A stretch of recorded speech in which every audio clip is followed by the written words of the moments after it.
Good morning students, how you all are fine. आज हम lesson पढ़ने जा रहे हैं the United Nation UN. Okay, ये एक गीत दे रखा है, शांति गीत गाए जा, क्रांति गीत गाए जा। ये आप पढ़ सकते हैं। Why do we need an international institution. हमें इंटरनेशनल इंस्टीट्यूशन की ज़रूरत क्यों है। Massive destruction was caused in most of the countries during the people world war people of the world wanted peace. Historical experience proved that it was essential to establish an international organization to safeguard peace in the world. United different countries and promote international cooperation. The idea of an international organization was presented by Woodrow Wilson, the then president of USA. As a result, the League of Nations was established in 1920 with an objective of maintaining peace and cooperation at an international level. This was the first effort to establish any such international institution. For a certain period of time, League of Nations tried to prevent war between nations by solving the disputes diplomatically, but it failed in protecting weaker nations from being attacked by the stronger nation, and as a result, Second World War broke out. First world war के बाद में ऐसा लगा था कि मतलब है ना, लोगों को ये चाहिए था कि भाई अब शांति चाहिए हमें ना। मतलब सारे लोगों, जितनी भी कंट्रीज़ में वर्ल्ड वॉर हुआ था तो वो लोग परेशान हो गए थे, है ना। उन लोगों को लग रहा था कि नहीं, अब शांति चाहिए। तो उसके लिए उन्होंने सोचा कि एक ऐसा ऑर्गेनाइजेशन बनाया जाए जो इन सबको कंट्रोल करे। तो उसके लिए सबसे पहले जो प्रेजेंटेड जो जिन्होंने रखा, ये आइडिया जो लेकर आए वो कौन थे, वुड्रो विल्सन थे। उन्होंने क्या किया, उन्होंने बोला कि ऐसे एक कॉरपोरेशन ही बना दिया जाए जो अलग अलग स्तर पर कार्य करे और पूरे विश्व में शांति स्थापित कर सके। Okay, the world war second was more destructive than the world war one. पहले वाले विश्व युद्ध से जो दूसरा वाला विश्व युद्ध था वो बहुत ज़्यादा भयानक था। Atomic bomb was used. उसमें क्या हुआ था, एटॉमिक बम यूज़ किए जा रहे थे to massacre a lot of people. उसमें बहुत सारे लोगों को जो है वो नुकसान हुआ था। Almost all the countries of the world were more of और less affected by it, and it created havoc in the world. मतलब लोगों में एक भय पैदा कर दिया था, एक डर का माहौल हो गया था। ठीक है। Formation of United Nation organisation. अब यूएनओ की स्थापना कैसे हुई, कैसे बनी, वहाँ पे देखिए। यहाँ पे 11.2 देख लीजिए पहले। Headquarters of the United nation New York. अगर आपसे पूछा जाए कि यूएनओ का जो हेडक्वार्टर है वो कहाँ पर है, तो आपको इमीडिएट आंसर देना है न्यूयॉर्क। ठीक है, इसको आप अंडरलाइन भी कर सकते हो। और थिंग्स टू नो पहले देख लीजिए। The tenure of the general secretary of UN ISOF is of 5 years। ठीक है, वो कितने टाइम के लिए होते हैं, 5 years के लिए। He was re elected in the year 2011 for the second term on this post, second term in this post. Okay, South Sudan of America, Africa became the 193 to join country. The UN of the official language of UN are Arabic, Chinese, English, French, Russian and Spanish. ये important है। Okay, diplomats across. अब यहाँ पे देख लीजिए, formation of United Nation organisation. Diplomats across the world were determined to free the world from the imminent danger of wars and world wars. Imminent का मतलब होता है कि आंतरिक जो खतरा था पूरे विश्व में युद्ध के बाद, वो और ज़्यादा भयानक होता जा रहा था। Franklin D Roosevelt, the then president of USA, put in efforts to establish a world organization, and as a result of 24th October in 1945 United Nations organization was established in order to sustain peace in the world and promote the welfare of the people. It was called UNO in short, and now it is recognized as the United Nations. Underline कर लीजिएगा. It was called UNO in the short, and now it is recognized as the United Nations. The UN started with, underline, the United Nations, UN started with 51 nations as its member, and today the number has grown to 193. यानी जब start हुआ था तब 51 जो Nations है, राष्ट्र है, वो इसके मेंबर थे. और आज कितने हैं? पूरे विश्व के 193, 193 जो है कंट्रीज जो है, नेशंस जो है, वो इसके मेंबर है.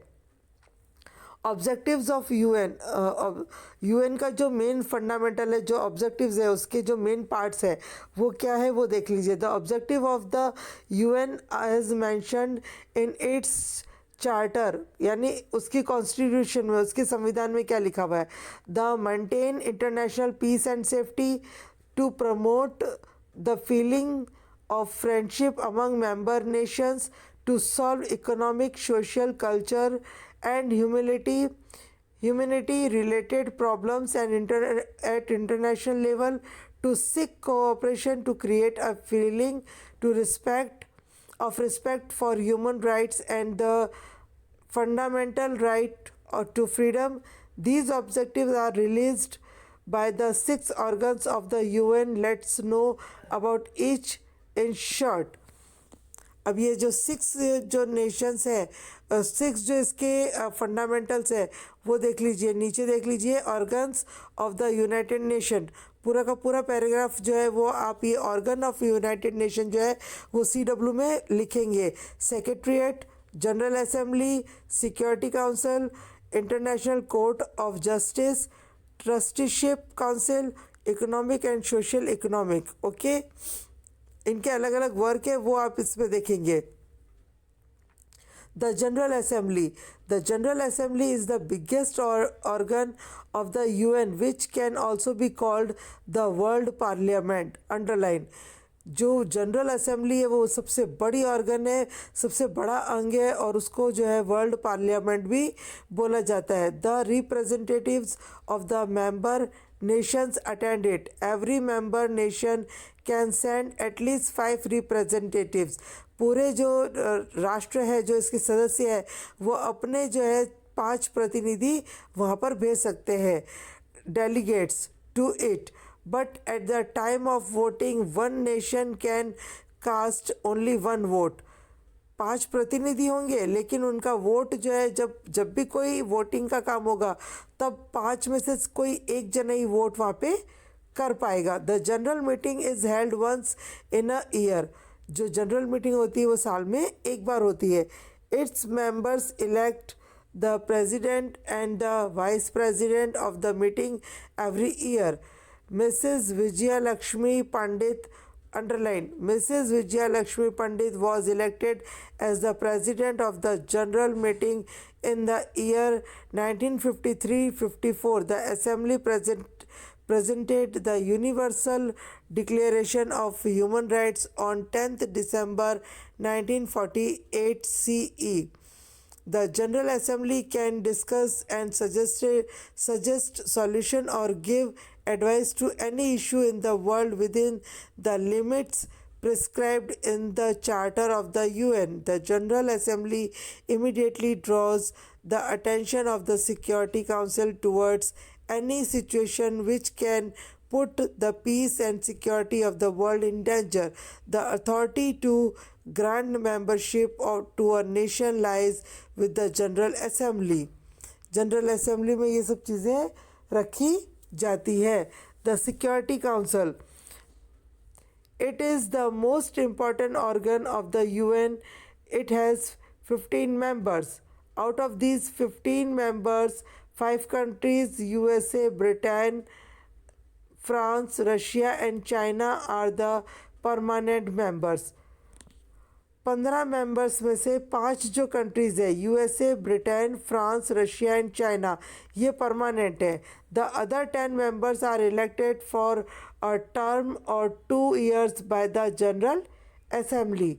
The security council enjoys tremendous powers to manage peace and security in the world. Underline कर लेना. Its aim is to solve disputes between nations diplomatically as long as possible. The head of the United Nations is known as the Secretary General.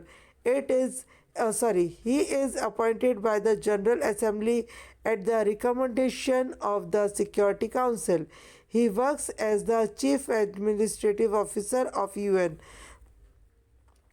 15 में से 5 जो है वो permanent members, 10 जो है वो इलेक्ट होते हैं हर 2 साल में, और वो उसमें जो है उनकी जनरल असेंबली होती है.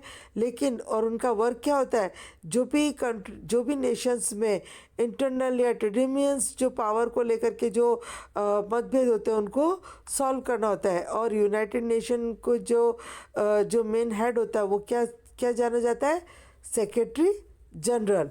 ठीक है. What is veto. अब यहाँ पर बात करेंगे वीटो पावर. वीटो पावर किसे कहते हैं. The veto power or right to deny is a negative vote casted against the proposal in the Security Council.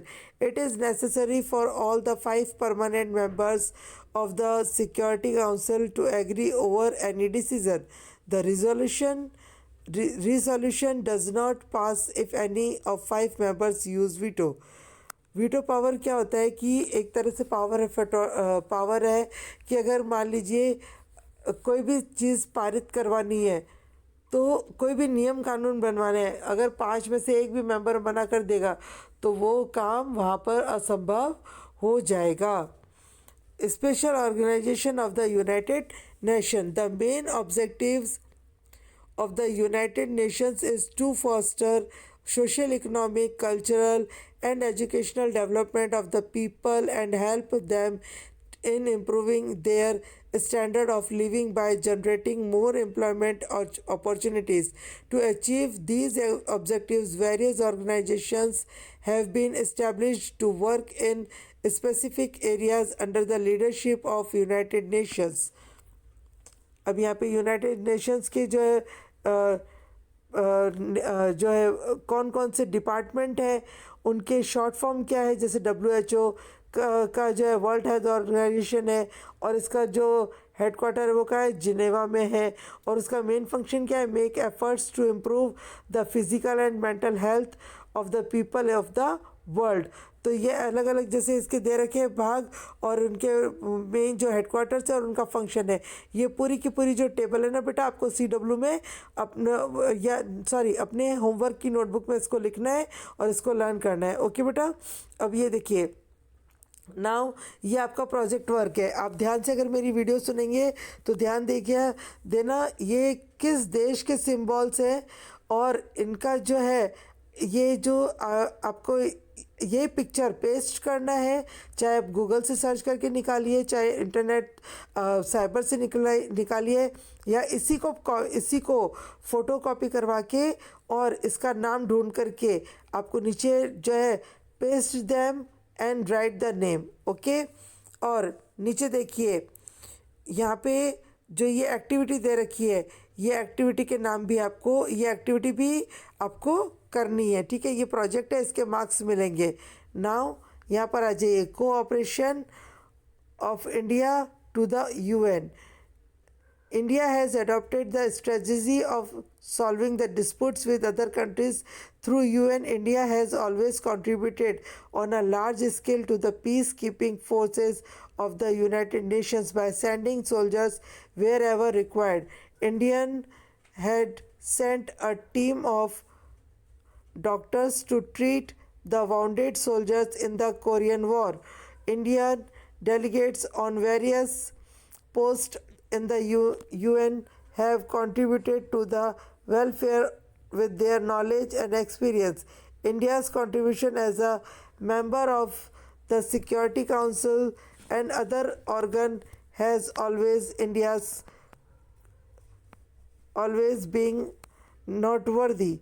The great ideas of Panchashil are the gift of India's to the world. अब ये पंचशील जो है, पंचशील का सिद्धांत क्या है वो आप देख लीजिए। शांति, अहिंसा शांति का सिद्धांत है, ठीक है ना। Ray of hope for the human race. If all the countries of the world cooperate with the United Nations, world peace can be obtained in the real sense. For this, it is necessary that every country resolves to stop the production of deadly weapons. Crores of rupees can be saved if this race of increasing weapons in the country ends. This money can be used for the welfare of the people. Earth is the only planet for us to live. Thus, human beings have to aim at achieving world peace of the universal brotherhood. अगर लोग जो है हथियार बनाने की बजाय शांति से रहना शुरू कर दे तो हमारी सारी जो समस्याएं हैं वो ख़त्म हो सकती है। यहाँ पे बेटा हमारा लेसन ख़त्म होता है। किसी को भी कोई प्रॉब्लम हो तो feel free ask me now. Bye.